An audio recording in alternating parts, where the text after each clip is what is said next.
Bonjour chers frères et sœurs, soyez le bienvenu à cette prière du matin. C'est avec une grande joie que nous commençons cette journée sous le regard bienveillant de Marie. Au nom du Père, du Fils et du Saint-Esprit. Amen. Je vous salue Marie, pleine de grâce. Le Seigneur est avec vous. Vous êtes bénie entre toutes les femmes, et Jésus, le fruit de vos entrailles, est béni. Sainte Marie, Mère de Dieu, priez pour nous pauvres pécheurs, maintenant et à l'heure de notre mort. Amen. Notre-Dame du Mont Carmel, priez pour nous. Nous allons prendre l'évangile de Luc chapitre 9, versets 18 au 22. En ce jour-là, Jésus entrait en prière à l'écart. Comme ses disciples étaient là, il les interrogea. Au dire des foules, qui suis-je? Ils répondirent, Jean le Baptiste, mais pour d'autres, Élie, pour d'autres, un prophète, d'autres fois qui serait ressuscité. Jésus leur demanda, Et vous, que dites-vous? Pour vous, qui suis-je? Alors Pierre prit la parole et dit, Le Christ, le Messie de Dieu.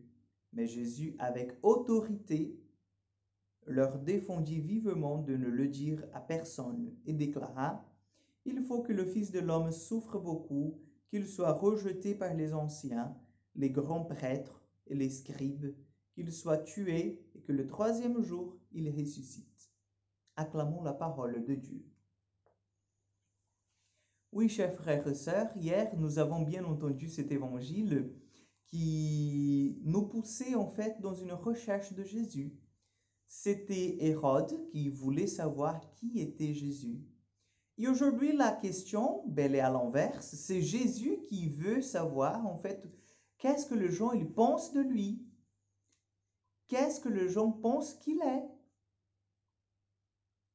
Et la question d'aujourd'hui, elle vient directement dans notre cœur parce que nous aussi, en tant que disciples du Christ, nous sommes invités souvent à faire une relecture de notre vie pour que nous puissions voir dans nos actes si nous exprimons vraiment notre confession de foi.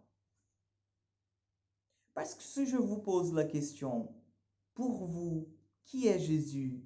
Vous allez dire, il est mon sauveur, il est mon Dieu, il est mon ami, il est mon Seigneur, il est mon copain, il est mon roi, il est tout pour moi, il est mon amour. Nous allons avoir plein de confessions pour dire, il est très important, il est la chose la plus importante pour moi. Mais Jésus il ne veut pas qu'on confesse seulement de lèvres, mais avec notre vie. Parce que si nos œuvres n'accompagnent pas nos paroles sont vides. Vous voyez, chers frères et sœurs. Donc, autant que disciples du Christ, nous sommes appelés à faire un examen de conscience encore plus profond pour justement voir si nos œuvres correspondent à la réalité de la confession de notre foi. Pierre, par exemple, a dit, Tu es le Christ, le Messie de Dieu. Tu es le Messie de Dieu.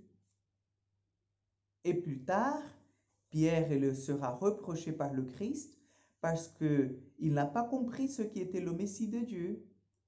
Pierre pensait que Jésus n'allait pas souffrir, qu'il n'allait pas mourir, qu'il ne pouvait pas endurer les humiliations. Et lorsque Jésus leur annonce ça, annonce à la petite communauté, Pierre dit non, on ne va jamais laisser que ça t'arrive. Et Jésus dit, derrière moi, Satan, tes pensées ne sont pas celles de Dieu, mais celles des hommes. Donc peut-être, chers frères et sœurs, pour répondre à cette question, nous avons besoin de d'abord examiner nos pensées, nos concepts, nos idées de Dieu viennent vraiment de Dieu ou sont celles des hommes encore? Ou nous sommes encore placés dans une idée de Dieu qui ne correspond pas à la réalité?